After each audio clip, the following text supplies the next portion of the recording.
Assalamualaikum warahmatullahi wabarakatuh. Halo teman-teman, di video kali ini coba kita bahas lagi saham Astra ya, yang mungkin banyak dari teman-teman yang sedang terjebak di saham Astra, kemudian floating loss ya. Dan ini di video ini kita bahas ya, ketika kita terjebak di suatu saham dan mengalami floating loss, apa yang harus kita lakukan? Sebagai studi kasus ini saham Astra ya. Tentu saja ini disclaimer dulu ya teman-teman, bahwa saham yang teman-teman pegang itu harus saham-saham yang berfundamental bagus ya, jangan saham-saham gorengan ya. Kalau saham gorengan saya nggak rekomen ya. Kalau saham-saham yang sudah sudah kelihatan banget kalau dia itu gorengan, udah cut loss aja. Kalau menurut saya pindah ke saham-saham yang fundamentalnya bagus. Nah, salah satu contoh ini saham Astra nih teman-teman. Kalau teman-teman mungkin masuk di saham Astra ini di harga yang cukup tinggi ya, mungkin di harga berapa? Mungkin 5.900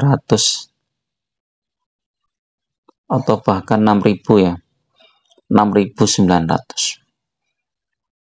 Nah, ini ya, kalau terjebak di saham Astra di harga 6.900 ya, coba cek. 6.925. Ini pucuknya ya, pas pucuk. Dikurangi sekarang berapa nih? 5.075. Jadi floating loss-nya 1.850 poin ya, dibagi harganya 6.925. Floating loss 26%. Ini apakah sebaiknya kita cut loss atau kita average down ya? Jadi ada 3 pilihan ya teman-teman. Yang pertama adalah cut loss, kemudian yang kedua average down, yang ketiga adalah dibiarkan ya. Dibiarkan dengan asumsi bahwa saham ini nanti suatu saat akan mantul lagi, terus kemudian ada dividen. Nah, nanti kita cek ya. Kalau Astra ini kan, kalau kita lihat dari chartsnya ya, grafiknya ini memang naik turun seperti ini teman-teman. Ini hal yang biasa ya. Jadi naik, kemudian naik tinggi, kemudian turun. Ini 3 tahun aja seperti ini. Jadi ini kalau dibandingkan dengan harga 3 tahun yang lalu, ini lebih rendah ya. 3 tahun yang lalu itu masih di sekitar 5.700,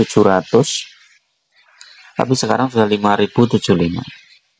Kalau 5 tahun coba, 5 tahun bahkan juga lebih rendah ya. Jadi trennya ini harga saham Astra ini memang turun. Jadi jangka panjang turun teman-teman. Jadi kalau teman-teman hold saham Astra dalam jangka panjang, ini trennya turun ya. Nah, turunnya itu ya mungkin sekitar 26 sampai 30% selama 5 tahun. Jadi memang nggak cocok untuk di hold jangka panjang ya. Astra ini lebih baik masuk ketika harga sahamnya sudah turun di bawah. Nah, ini seperti tahun 2020 ini harga saham Astra turun di 3.280 ya. Saat krisis ya, Covid ini. Tapi kemudian melejit hanya dalam waktu 1 tahun ini di 6.800. Jadi naik 100% ini teman-teman. Saham Astra ya. Setelah naik 100% dia turun lagi, kemudian naik lagi, turun lagi, naik lagi seperti ini. Nah, teman-teman perlu pertimbangkan juga. Jadi ketika masuk ke saham Astra ini adalah masuk di saat support yang kuat ya. Support yang kuat itu artinya adalah support yang nggak bisa ditembus ya. Jadi sulit ditembus. Jadi seperti perdagangan hari kemarin ini ya. Ini sebenarnya secara teknikal dia sudah di bawah 5.000 ya. Tapi nyatanya di perdagangan session kedua dia balik lagi ke atas 5.000, jadi di 5.075. Dari ini kita sudah bisa lihat bahwa support kuatnya tuh di 5.000 teman-teman. Jadi kalau teman-teman mau masuk di saham Astra di harga 5.000 sekarang atau 5.075 atau jadi antara 4.975 sampai 5.075 ini sudah boleh ya. Walaupun nanti ada kemungkinan dia turun lagi, tetapi dengan melihat beberapa data seperti ini biasanya dia sudah bisa mantul. Nah, nanti kita lihat perdagangan hari ini. Kalau hari ini hijau berarti sudah konfirmasi ya. Saham Astra ini mau mantul ya.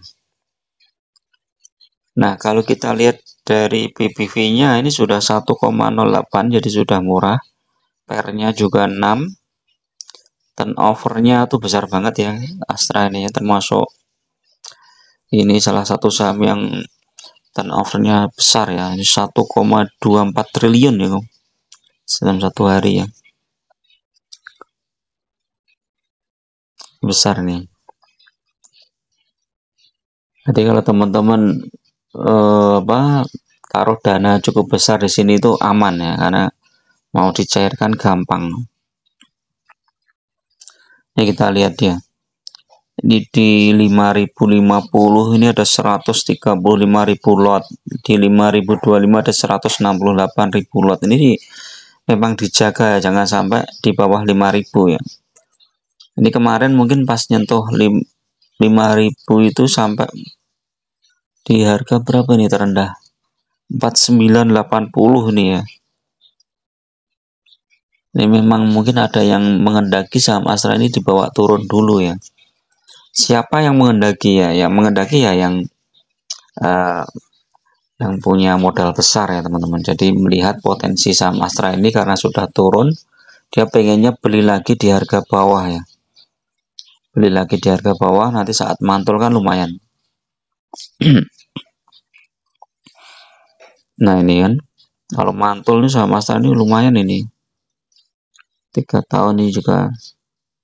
Jadi masih ada potensi turun di 4.650 teman-teman. Cuman kalau lihat 5.000-nya selalu mantul ya teman-teman boleh.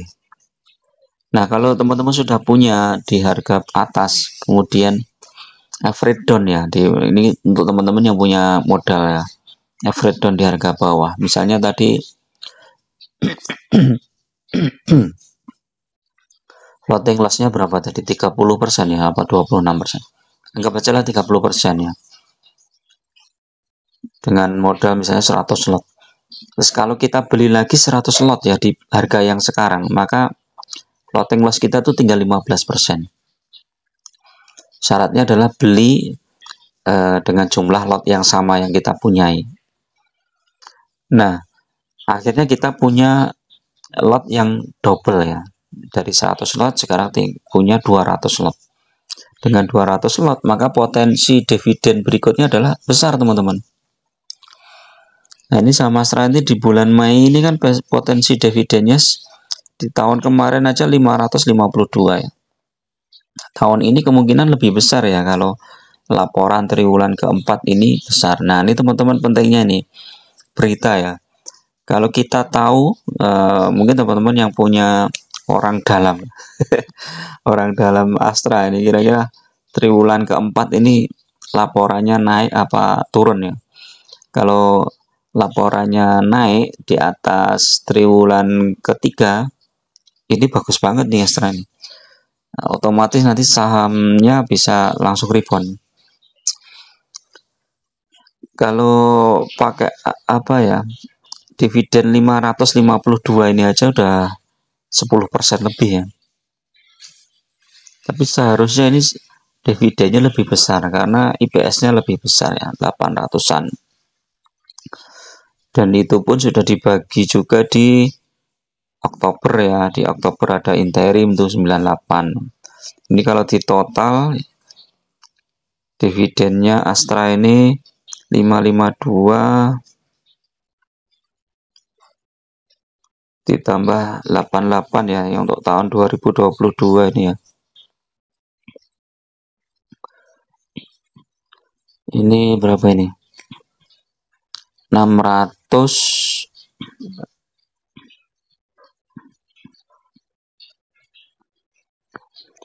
ditambah 88 640 dibagi saham Astra ya. Anggap aja kita masuk Astranya di 1 tahun lalu. Nah, 1 tahun lalu berarti ini kan di 5691 ya.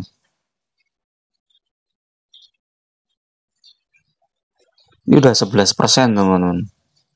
Nah, 11% kalau dari jumlah lotnya yang kita lipat gandakan ya, 2 kali lipat, ini sudah seperti 22%. Jadi sudah, kalau misalnya teman-teman floating loss pun dari floating loss 30% tinggal 15%, ini sekali dapat dividen sudah hampir sama ya. Nah, nanti dividen berikutnya sudah cuan ya, sudah positif ya. Nah, kalau teman-teman cut loss maka teman-teman sudah jelas rugi. Karena apa? Ya, di situ kelihatan kan ruginya kita, rugi misalnya 30%, di cut loss ya sudah rugi dari modal kita hilang 30%. Tapi kalau kita hold, minimal kita dapat dividen berikutnya. Nah, nanti kalau misalnya dividennya cair, kita belikan lagi sahamnya di harga bawah. Nah, otomatis dividennya tahun depan akan lebih besar lagi. Nanti dapat dividen lagi, belikan lagi di bawah. Terus digulung seperti itu. Maka otomatis floating loss kita itu yang mungkin 30% itu dalam waktu 2 atau 3 kali dividen sudah nggak ada ya. Apalagi nanti kalau sahamnya ini mulai naik lagi. Jadi dari floating loss 30% misalnya naik jadi cuma 15% ya sudah. Itu sekali 2 kali dividen sudah profit ya. Jadi syaratnya adalah saham itu pertama harus bagi dividen, kemudian sahamnya juga bagus. Jadi seperti itu teman-teman. Ya, kalau kita lihat Astra ini kan bagi dividennya rutin ini ya, dari 2018 bahkan 2020 aja saat COVID masih bagi dividen ini teman-teman. Walaupun dividennya nggak terlalu besar ya. Kemudian setelah tahun 2021-22 ini udah mulai besar. Net profitnya aja 25 triliun ya, cash flow-nya 34 triliun. Ini interimnya ya, yang dividen 1,9. Utangnya juga kecil ya. Jadi itu ya teman-teman. Jadi kalau teman-teman pegang suatu saham yang fundamentalnya bagus itu nggak usah risau ya. Tinggal kalau punya modal tambahin aja. Mumpung diskon tambah aja. Mungkin diskon. Nah, kapan kita masuk ya, kita nggak tahu apakah saham ini akan dibawa turun lagi atau enggak. Yang jelas harga sekarang itu kan harga yang diskon ya. Jadi kalau kita lihat diskonnya itu udah lumayan besar nih, dari 6.900 ke 5.000 ini kan sudah 1.900 poin ya, hampir 2.000 ini, dan diskon yang cukup lumayan. Kita masuk aja. Kalau nanti dibawa ke 4.000 ya nggak masalah ya, biarin aja. Paling nanti 4.000 mantul lagi. Kalau kita mau punya dana lagi ya masuk lagi di situ. Jadi itu karena ini nanti sentimennya kan positif ya sebentar lagi. Jadi kalau teman-teman pegang saham-saham misalnya kayak PTBA, floating loss, nggak masalah. Ini kan dividennya juga besar. Ada RUM misalnya. Ini saham-saham yang dividennya besar yang kita nggak perlu khawatir lah, ITMG. Nah, justru saat koreksi seperti ini ya kita masuk aja. Walaupun masih ada potensi turun ya, kita nggak tahu ya. Market maker tuh mau naikkan harganya di harga berapa ya. Tapi kalau kita lihat dari transaksi hariannya seperti ini, misalnya kayak ITMG ini kan, oh ini misalnya masih bisa berpotensi turun, turunnya kemana, itu kan kita masih bisa. Jadi itu. Oke, itu dulu teman-teman untuk review pagi ini, mudah-mudahan bermanfaat. Tetap pakai data dan logika dalam berinvestasi saham. Jangan main perasaan, apalagi rumor dan yang pilih saham yang fundamentalnya bagus, jangan saham-saham yang gorengan. Assalamualaikum warahmatullahi wabarakatuh.